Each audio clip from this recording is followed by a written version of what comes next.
Bismillahirrahmanirrahim. Assalamualaikum warahmatullahi wabarakatuh. Alhamdulillahirabbil alamin wassalatu wassalamu ala asrofil anbiya'i wal mursalin sayyidina Muhammadin wa ala alihi washabihi ajmain amma ba'du.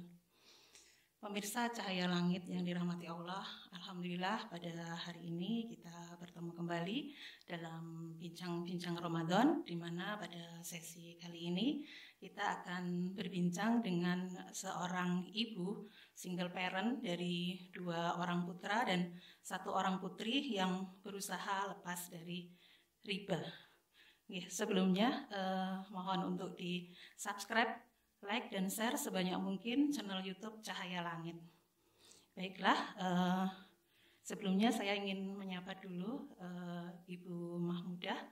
Assalamualaikum Ibu Mahmudah. Waalaikumsalam warahmatullahi wabarakatuh. Gimana kabarnya hari ini? Alhamdulillah, subhanallah, luar biasa, Allahu Akbar. Alhamdulillah, semangat ya Pak. Alhamdulillah juga berkenan hadir di studio ini untuk berbincang-bincang tentang kisah hijrah Mbak Mahmudah. Maaf saya di sini saya panggil Mbak guys. Seperti biasa sehari-hari, beliau ini juga sahabat saya. Mungkin yang untuk pertama kali sebagai mengawali perbincangan kita, monggo untuk memperkenalkan diri, bisa tentang keluarganya atau mungkin aktivitas sebelumnya pada saat masih berhubungan dengan riba. Monggo. Assalamualaikum warahmatullahi wabarakatuh. Pemirsa Cahaya Langit yang dirahmati Allah ya Allah, alhamdulillah pagi ini saya diberi kesempatan untuk berbagi, bukan meniat untuk mengumbar aib atau bercerita tentang keburukan saya. Cuma ini sebagai nanti kalau ada pelajaran yang bisa diambil, mungkin ada ibrah yang bisa diambil dari cerita saya. Saya pagi ini datang dari Provinsi Jawa Timur. Jadi kita tadi perjalanan antar provinsi. Antar provinsi. dari Jatim ke Jateng ya. Alhamdulillah keadaan saat ini sehat. Masih diberi Allah berkesempatan untuk memperbaiki diri daripada yang dulu-dulu.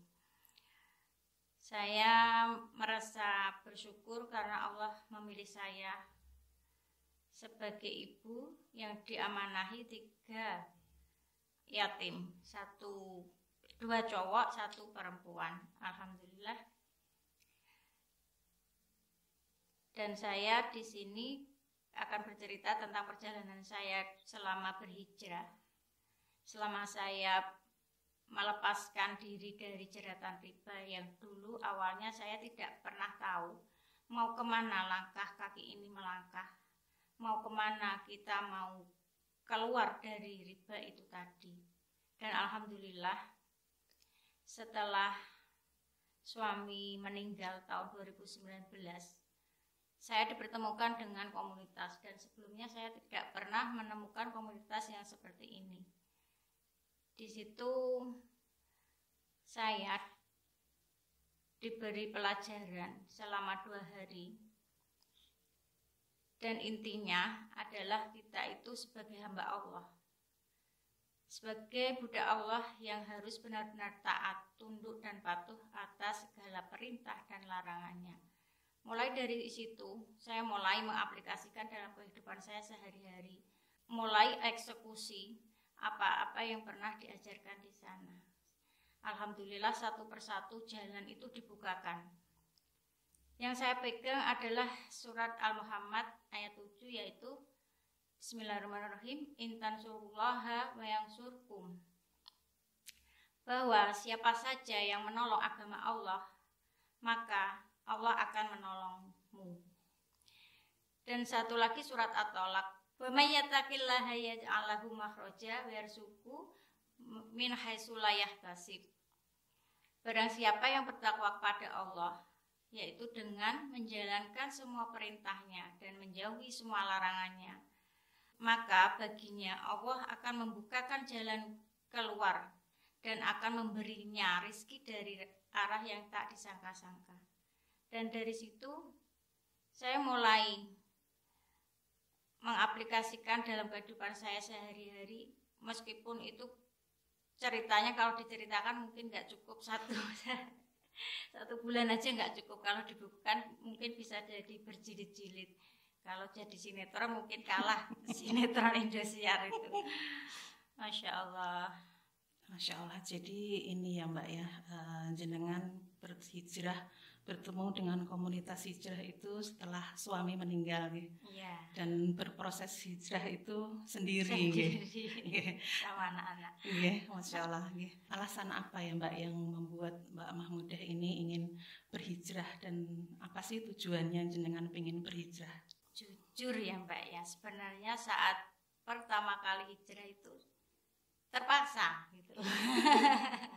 Jadi kondisi saat itu memang udah dalam keadaan down, dalam keadaan minus, kita mulai menatap lagi, dan alhamdulillah itu berjalan dalam hitungan bulan, itu udah prosesnya udah cepet banget. Jadi anak-anak itu saya mulai memperbaiki diri saya sendiri.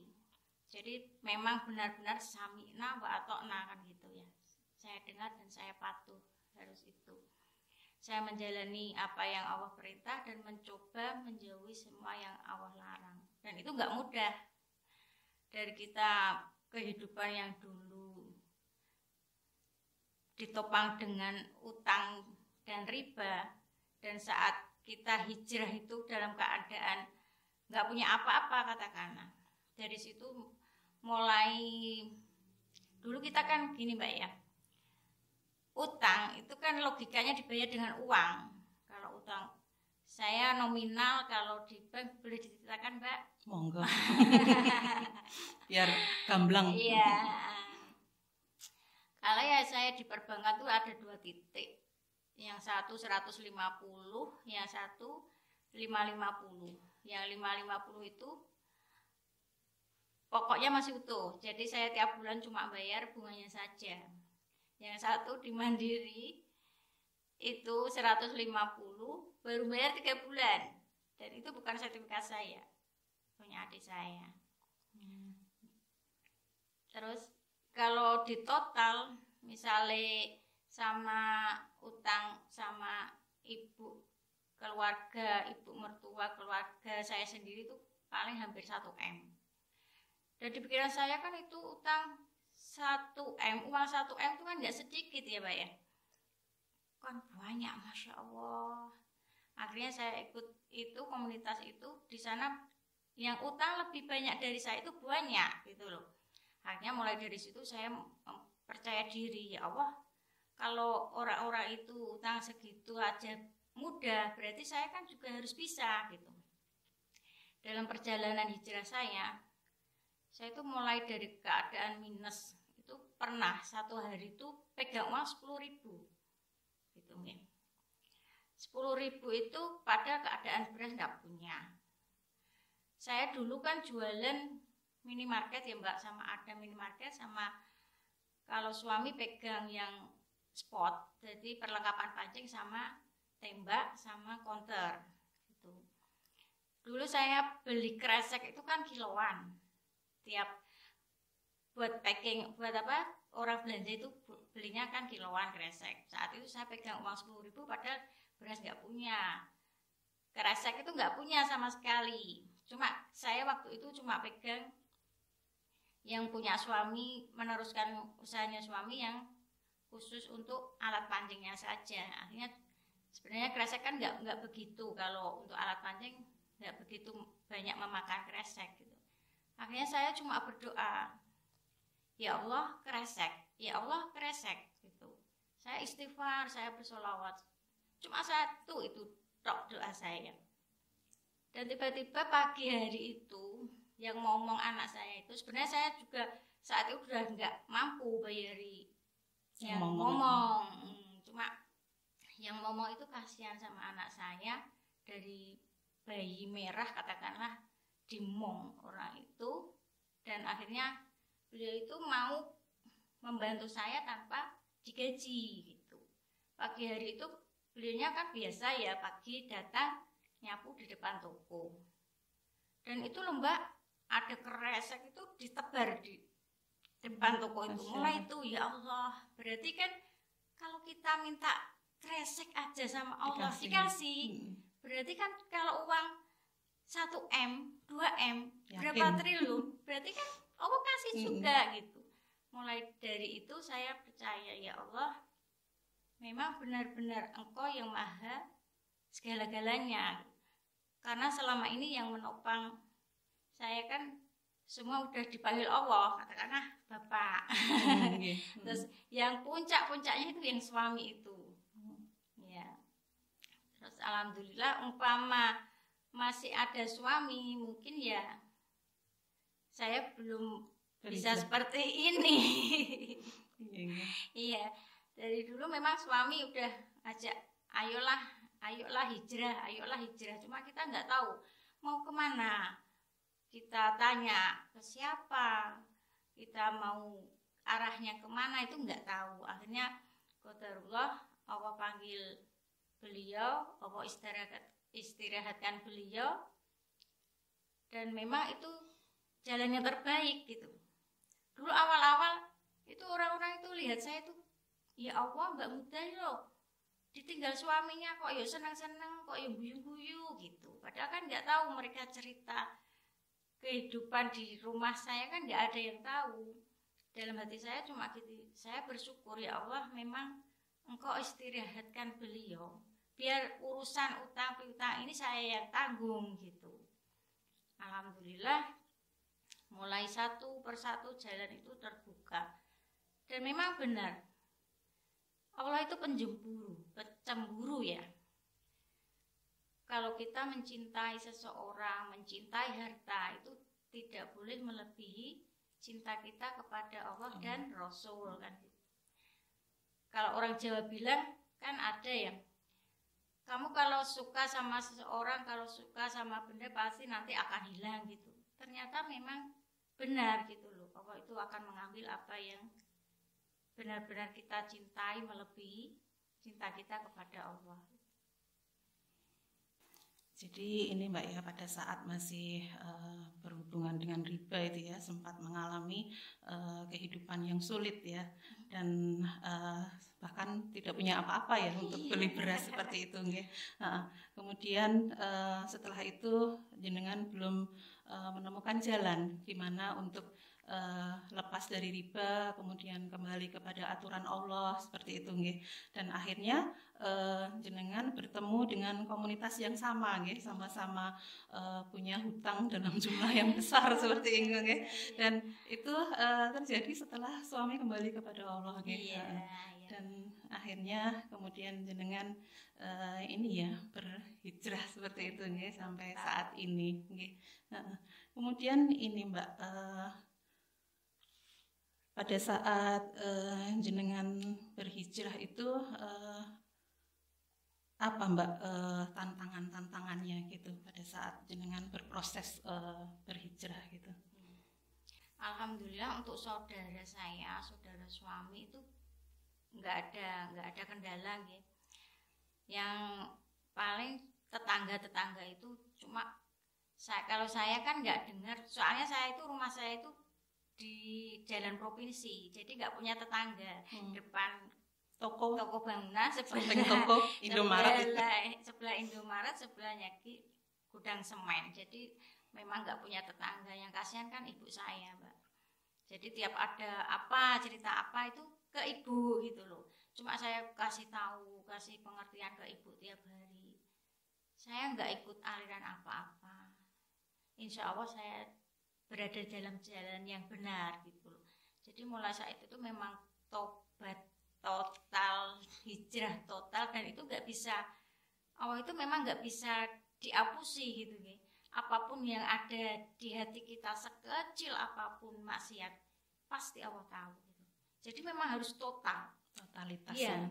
Awalnya kan saya berpakaian gamis, berpakaian kerudung besar itu memang sebelumnya saya belum tahu untuk pakaian itu cuma pada saat itu memang kondisi saya dalam keadaan single, otomatis saya keluar kalau pakai baju besar kan nyaman gitu. Kan kadang ada yang itu loh janda itu loh gitu. Masya Allah, ternyata di Islam itu mengatur semuanya. Janda, anak yatim, padahal itu di Islam dimuliakan sama sekali, dimuliakan. Dan itu tidak ada di agama lain gitu loh. Dan mulai dari itu memang kita harus benar-benar total. Hijrahnya itu harus total. Semua yang Allah larang harus ditinggalkan, dan apa-apa yang diperintahkan Allah harus kita jalani. Insya Allah kalau itu bisa berjalan gitu, Masya Allah luar biasa. Saya berhijrah baru berapa bulan aja udah drastis kondisi saya. Apalagi ya Allah, kadang itu mikirnya gini Mbak Eni, orang-orang yang di belakang saya di rumah, maksudnya belakang rumah itu kan banyak ya ibu-ibu sekarang itu terjerat pinjol, terus mawar dan sebagainya, itu yang door to door itu dari rumah ke rumah itu, mereka awalnya itu juga sama saya itu meremehkan, tapi saya udahlah, saya enggak apa-apa, yang penting saya memperbaiki diri, dan akhirnya mereka tiap hari itu ada Mbak yang konsultasi, katakanlah gitu. Wah ya pokoknya konsultan erek aku gitu. Akhirnya tiap hari itu, Mbak aku tangguh gini, Mbak aku gini. Jadi kita memang awalnya memang dakwahnya dari ribanya itu. Soalnya saya kan berkecimpungnya, pengalamannya kan di riba. Kalau di teori yang di itu belum bisa, masih belajar terus ini. Belum bisa seperti Mbak Erni. Enggak lah Mbak. Jadi emang godaannya sangat besar ya Mbak. Dari mulai menutup aurat sudah digunjing seperti itu ya Mbak. Apalagi dengan status suami sudah tidak ada begitu nggih. Dan apa yang namanya, godaan itu juga sekarang itu kalau hutang itu nggak perlu kita datang ya Mbak ya. Uang itu yang datang ya. Seperti itu. Nah nggih, memang jaminan ada. Nah ya, segampang itu ya kita terjebak dalam riba seperti itu nggih Mbak nggih. Jadi memang ya benar ya Mbak, berhijrah itu harus totalitas. Untuk kita mendapatkan ampunan Allah, untuk memantaskan diri itu, tolong Allah. Memantaskan diri untuk layak ditolong oleh Allah. Masya Allah luar biasa Mbak. Kemudian berikutnya Mbak, apa Mbak ya tipsnya agar istiqomah dalam hijrah? Agar istiqomah ya tetap ngaji terus. Saya itu seminggu kalau nggak ngaji ya down lagi.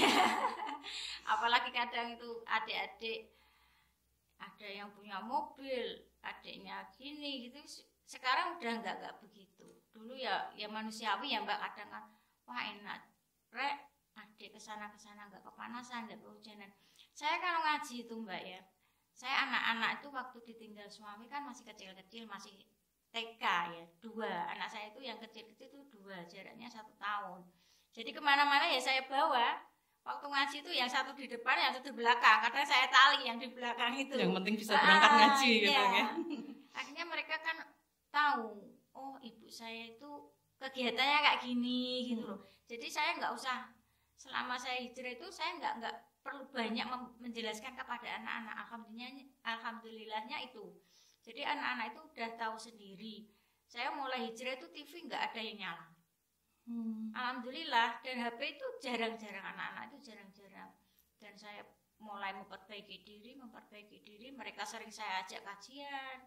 Saya sering, meskipun nanti di kajian ya rewel ya, namanya anak-anak. Kadang juga masih kalau ke Melura gitu harus mampir dulu ke luas kan gitu ya Mbak. Yang penting mereka nyaman, mereka senang, saya ajak ngaji gitu aja. Kalau nggak ngaji ya kegerus dengan kondisi lagi. Jadi ini ya Mbak ya, dengan terus mengkaji Islam seperti itu ya. Dan jangan pernah bosan atau lelah dalam mengkaji Islam gitu ya. Dan memang ini ya, tidak perlu silau dengan milik orang lain seperti itu ya.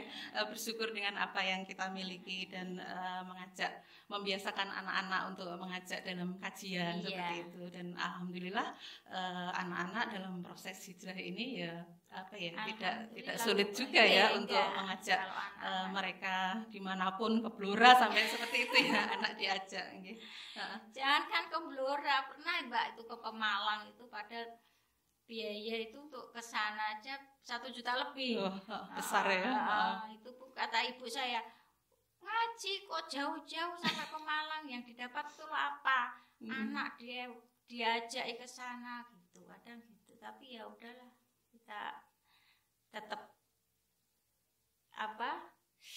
percaya pada Allah bahwa tujuan kita adalah thalabul ilmu, dan semakin belajar itu rasanya semakin bodoh Mbak gitu. Semakin nggak tahu apa-apa gitu ya. Padahal dulu kayaknya kan saya itu udah bisa gini, saya udah bisa gitu, kok ternyata sekarang semakin belajar semakin nggak ngerti apa-apa, banyak yang belum tahu kan gitu. Jadi ini ya, dengan belajar malah semakin nggak tahu apa-apa. Dan memang kalau kita berniat sungguh-sungguh ya dalam menuntut ilmu, insya Allah akan memudahkan ya jalan kita. Pasti itu. Seperti dalam hadis itu ya, barang siapa menuntut ilmu maka Allah akan memudahkan jalannya menuju surga, seperti itu ya Mbak. Kemudian ini Mbak yang terakhir nih, apa harapan selanjutnya Mbak Muda ini setelah berhijrah Mbak? Harapannya saya ingin saudara, teman, atau relasi kerja yang dulu pernah ikut saya, atau para sales atau pokoknya yang pernah berinteraksi dengan saya, ayolah kita ke jalan yang Allah ridhoi. Kita cuma apa sih Mbak? Sami'na wa ata'na, itu aja. Kita jalankan aja perintahnya, kita jauhi aja larangnya, itu aja, nggak macam-macam kok, nggak sulit juga kok. Dan itu akan membuka jalan-jalan Masya Allah luar biasa. Kemudahan selama saya hijrah itu, kalau dihitung dengan tadi yang uang 10.000 nggak pegang itu nggak kebeli itu, maksudnya imbalannya udah banyak sekali. Dan kalau dihitung 2 miliar itu udah lebih Allah ngasih kita dikasih rezeki sehat, anak-anak sehat, kita bisa ngaji kemana-mana. Dulu waktu kita masih bergelimang dengan riba, dengan harta, kita nggak pernah ngaji, kita nggak ada waktu ya. Kita kumpul dengan anak-anak itu pun jarang. Anak-anak itu dulu 3 anak itu diasuh orang semua Mbak. Jadi tiap pagi mereka dibawa pengasuh, nanti ketemu udah tidur, jadi nggak pernah ketemu sama anak-anak. Dan sekarang alhamdulillah saya bisa bekerja sendiri, bisa mengasuh anak sendiri. Nyatanya juga bisa dengan jam yang sama, dengan satu raga yang sama, padahal udah makin tua ya Mbak ya. Dan cuma saya itu gini Mbak, yang saya pikirkan itu gini, kita semua bakal mati kita ya. Kullu nafsin dha'iqatul maut, itu benar ya Allah. Kita semua akan Allah panggil, dan kita harus mempersiapkan itu nggak main-main gitu. Kita dunia paling berapa tahun tuh Mbak? Kita paling 60 aja udah, saat ini umur 40 ke atas aja badannya udah capek, badannya udah pegel-pegel, apalagi nanti kalau dikasih umur panjang yang nggak manfaat kan eman-eman gitu loh. Padahal dunia akhirat itu kan dunia yang sejati, tempat kita akan pulang, tempat yang sesungguhnya. Dan yang saya takutkan itu apa? Di sana kelak kan kita akan mempertanggungjawabkan apa yang kita perbuat sekarang gitu, yang saya buat. Ya Allah, berarti umur saya yang selama ini yang dikasih itu kan sia-sia. Tapi alhamdulillah, tetap alhamdulillah masih diberi kesempatan oleh Allah untuk memperbaiki diri, untuk mempersiapkan surga terindah untuk orang-orang yang Allah panggil dahulu, yang pernah dulu mensupport saya, dulu Masya Allah luar biasa, kayak bapak, ibu, bapak mertua, suami saya udah Allah panggil. Dan insya Allah kita akan jadikan anak-anak saya yang Allah amanahkan kepada saya sebagai investasi yang akan membangunkan surga terindah untuk para orang-orang yang menyayangi kita dahulu yang udah pernah Allah panggil. Gitu. Amin, amin. Dan kita mempersiapkan diri sebaik mungkin, sebanyak mungkin amal untuk bisa pulang dengan banyak bekal yang cukup. Iya. Jadi berusaha ingin ini ya, mudah dalam sami'na wa ta'na ya Mbak ya, menjalankan perintah Allah, menjauhi larangannya, dan kemudian setelah berhijrah ini waktu semakin berkualitas ya Mbak ya, bisa dekat dengan Allah, bisa dekat dengan keluarga juga. Dan memang ini ya, kita harus benar-benar mempersiapkan diri ya, saat nanti kita kembali kepada Allah, harapannya kita mempunyai bekal yang cukup seperti itu nggih. Masya Allah nggih, alhamdulillah sesi kita kali ini benar-benar luar biasa, benar-benar bermanfaat, dan mudah-mudahan memberikan pencerahan dan semangat kepada pemirsa Cahaya Langit dan yang ada di luar sana. Alhamdulillah, demikianlah, semoga perbincangan kita kali ini dicatat sebagai amal kebaikan dan pemirsa Cahaya Langit bisa mendapatkan ibrohnya dari perbincangan kita kali ini. Mohon maaf jika ada salah dan kekurangan. Wassalamualaikum warahmatullahi wabarakatuh.